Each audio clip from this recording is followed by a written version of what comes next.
گانوں کے طرز پہ لوگ نعتیں پڑھتے ہیں، جائز ہیں ناجائز ہیں، تو سر چنگا لگتا ہے بندہ ہے نچ پجابے تے پڑھے کھڑو تھا اللہ رسول دا نام چاہ کے چنگا لگ سی خدا دے بندے جی شاید تو آپ کو گندی لگتی ہے، مفتی کو کنوں چنگی لگتی؟ گاون تے نعت بناون واسطے پہلے گاون سننا پڑتا، ساکو تو یہ لسن ہے مت گاون سنن جائز ہو سی الغناء ينبت النفاق في القلب كما ينبت الماء الزر، کہ آپ گانا گاؤ گے آپ کے دل میں ایسے نفاق ابھرے گا جیسے آپ کے لیے کیا کہتے ہیں وہ پانی سے کھیتی اگتی ہے، تو کہاں جائے گی یہ چیز؟ حضرت ابوبکر صدیق رضی اللہ عنہ دور خلافت میں حضرت فاطمہ کو وراثت میں حصہ کیوں نہیں دیا تھا؟ میں اسی پر سوال کرتا ہوں کہ جب حضرت علی کا دور آیا تھا تو حضرت فاطمہ کے بیٹے تو موجود تھے، امام حسن اور امام حسین رضی اللہ عنہ، اما فاطمہ کی اولاد ہے، تو حضرت علی نے والد ہو کر اپنے بیٹوں کو ان کی ماں کا حصہ کیوں نہیں دیا تھا؟ یہ فدق کی زمین پر کوئی ڈیم تو نہیں بن گیا تھا، ہاں اس پر نعوذ باللہ کو کالا باغ ڈیم بن گیا تھا، زمین قائم تھی، حضرت علی نے اپنے دور میں کیوں نہیں دیا؟ اس کا جواب تو دے دے، ابو بکر کا جواب میں دے دوں۔ ایسے الزام لگانا ابو بکر پہ سوکھا کو نہیں میرا پتر۔ اما فاطمہ رضی اللہ تعالی عنہ نے ان سے حصہ نہیں مانگا تھا، اما فاطمہ رضی اللہ عنہ نے چیک کیا تھا کہ ابو بکر میرے والد کے فیصلے کو تبدیل کرتا ہے یا نہیں کرتا، کیونکہ حضور کا فیصلہ تھا نبی کی وراثت تقسیم نہیں ہوتی، تو اما فاطمہ نے چیک کیا تھا کہ حضور کے بعد ابو بکر جانشین بنے ہیں، تو میں دیکھتی ہوں کیا نبی کی بیٹی کا حیا کر کے کہیں نبی کے فیصلے کو بدل نہ دے، نبی کی بیٹی کی رعایت کر کے کہیں نبی کے فیصلے کو توڑ تو نہیں دیتا۔ تو جب ابو بکر نے اما فاطمہ کو جواب میں عرض کیا، فرمایا فاطمہ بیٹی آپ کے والد اور میرے نبی نے یہ فیصلہ دیا ہے، لا نورث ولا نورث ما ترکناہ صدقہ، میری وراثت تقسیم نہیں ہوتی، اسی لیے میں نے اپنی بیٹی حضور کی بیوی عائشہ کو بھی وراثت میں حصہ نہیں دیا۔ آپ چاہتی ہیں میں آپ کے ابا کے فیصلے کو توڑ دوں؟ فرمایا جی نہیں، آپ فیصلے کو برقرار رکھیں۔ اما فاطمہ نے تو دیکھا تھا، پھر اما فاطمہ کے اس امتحان میں ابو بکر 100% کامیاب ہو گیا۔ بولتے ہو ابو بکر صدیق پہ یار، اگر یہ امتحان نہیں تھا تو پھر حضرت علی نے اپنے بیٹوں کو حصہ کیوں نہیں دیا؟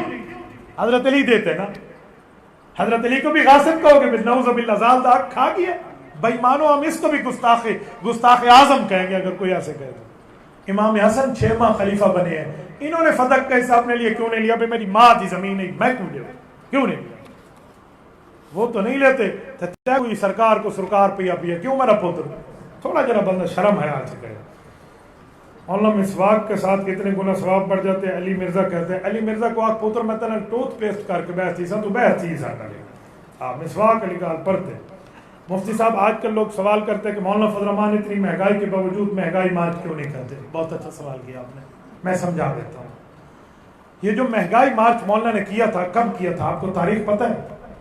نہیں، تو سا سوتی ہوئی قوم ہے نا، تو آپ کو تاریخ پتہ ہوگا تو سا جواب دے سکتے۔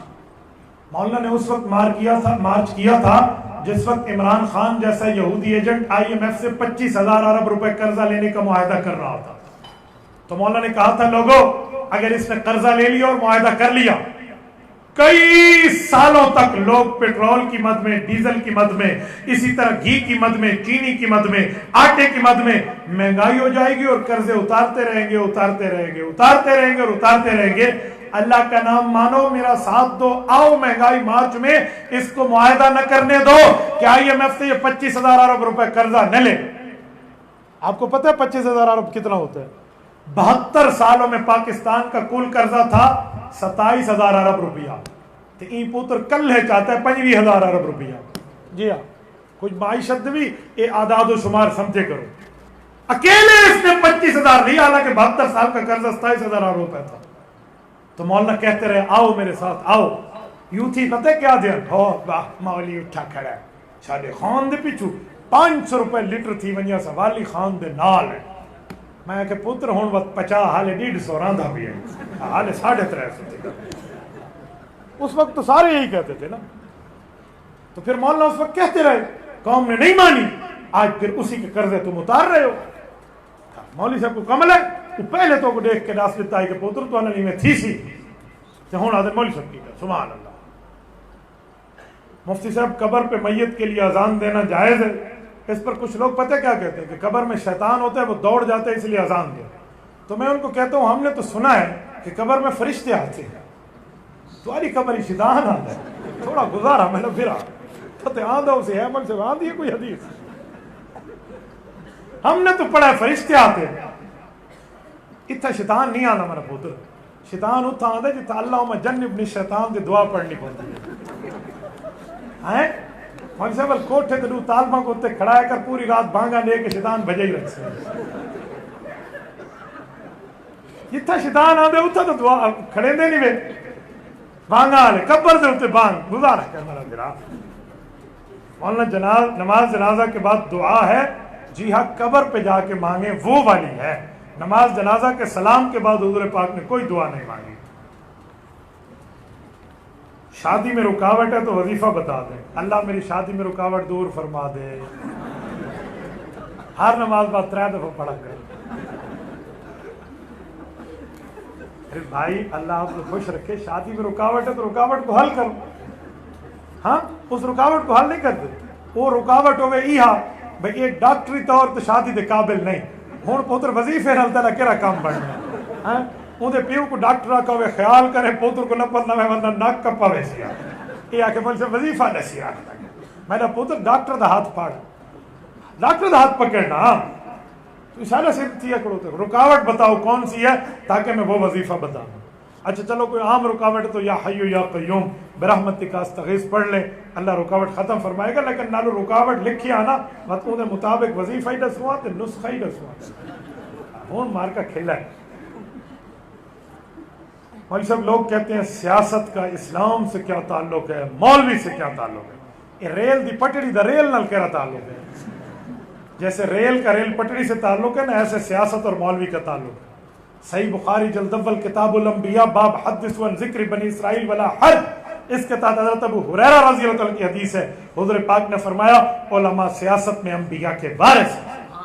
سیاست میں خدا کے بندے کہاں بیٹھے؟ اس لیے عالم صرف مسلح میں نبی کا وارث نہیں ہے، سیاست اسلامیہ میں بھی نبی کا وارث ہے. کام میں سارا پورا کی ذکر اللہ تک حج تے نوے. مفتی صاحب آپ کا عقیدہ حیات النبی میں کیا خیال ہے؟ یہ پوچھیں کیا عقیدہ ہے؟ عقیدے کے بارے میں خیال تھوڑے ہوتے ہیں، خدا آپ کو حج پہ لے جائے. انا للہ و انا الیہ راجعون. کہا کہ وہ کہتے ہیں نعوذ باللہ. یار میں تو اس گستاخی کو نہیں پڑھتا. نبوت کے لیے لفظ لکھتے ہوئے آپ کا دل نہیں ہل گیا تھا؟ یہ الفاظ لکھتا ہے بندہ نبی کے لیے. میں اس کا خلاصہ بتا دیتا ہوں. وہ لکھتا ہے کہ نبی قبر میں زندہ ہے تو زندہ درگور کیوں کیا تھا؟ اور ظالم یہ لفظ بولتے ہیں تم یہ کہو کہ زندہ نبی کو صحابہ نے جنت کے حوالے کیا تھا.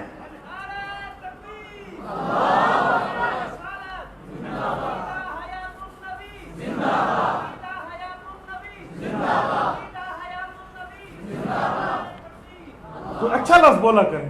تیرا ابا موجود ہوئے تو کیا آکھ سے میری ماں دا پے ہے آکھ سے سیدھا لفظ نہیں آندا. گندی شکل ہے تو گندا لفظ تو نہ لانا، برا لفظ تو نہ بولو. آپ کہہ دو نا کہ یہ میرے ابا جی ہیں، لفظ بولو.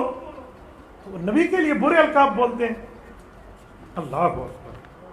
مفتی صاحب کسی نے کسی آدمی کا حق تلف کیا ہو، مال چرایا ہو، بعد میں اس نے توبہ کی ہو تو واپس کرنا چاہے تو کیا کرے؟ اگر بتا دے کہ چرایا تھا تو شرم آتی ہے.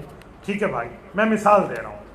آپ نے یہ گلاس کسی کا چرایا، بعد میں توبہ کر لی تو یہ گلاس اس کو واپس کر دیں. اگر گلاس واپس نہیں کرتے تو اس گلاس کی قیمت جا کے اس کو دے دیں.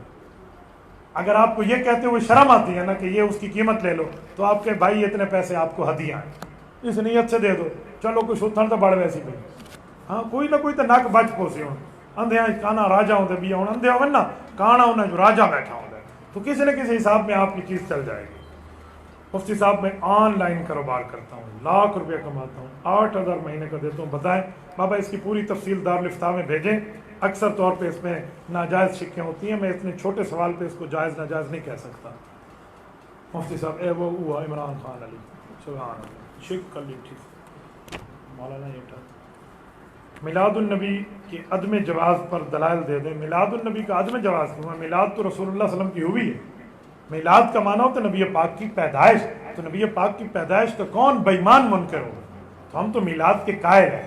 ہاں میلاد کے لیے جلوس نکال کے اس کو فرض واجب اور ضروری خیال کرنا اور اس پہ ثواب بتانا یہ بات غلط ہے کہ اس پہ ثواب آپ نہیں بتا سکتے کہ حضور نے کام کیا نہیں. مولانا حدیث پاک مالی ارا رافع حدیث بھی آپ نے الٹ لکھی ہے، احناف کے طرز پہ واضح کریں رفع الیدین کے بارے میں. امام طحاوی تو اسے باب السلام میں ذکر فرماتے ہیں. اہل حدیث کے دو اصول اطیع اللہ و اطیع الرسول. ہم نے تو آج تک آپ کی یہی بات سنی تھی کہ آپ کے دو اصول ہیں، یا اللہ کے مانیں گے یا رسول کے. اب آپ امام طحاوی کی مان رہے ہیں. امام طحاوی اللہ ہے، امام طحاوی رسول اللہ. اور خدا کے بندے کیسی بات کر رہے ہیں. امام طحاوی کی مانیے تو امام طحاوی ہر چیپٹر ہیڈنگ کے آخر میں ھذا قول ابی یوسف و محمد و ابی حنیفہ رحمہم اللہ لکھتے ہیں.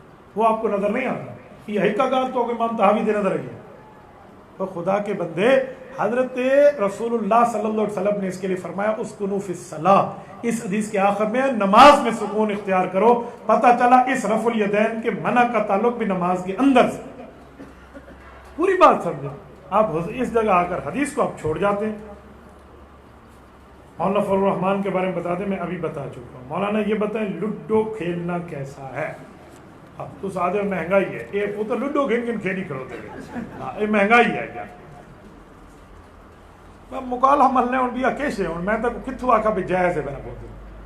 کوئی ذہنی فریشمنٹ کے لیے کھیلے، گالی نہ دے، جوا نہ لگائے، نماز کا ٹائم اس میں ضائع نہ ہو اور اسی میں سارا دن مشغول نہ رہے، پھر تو گنجائش ہے. ورنہ اس کو آپ نہ کھیلیں، اس سے بچ جانا بہتر ہے. جزاکم اللہ تعالی. اقول قولی ھذا واستغفر اللہ وآخر دعوانا ان الحمد للہ رب العالمین. ہے کوئی سوال؟ اچھا پورے ہو گئے. جزاک اللہ.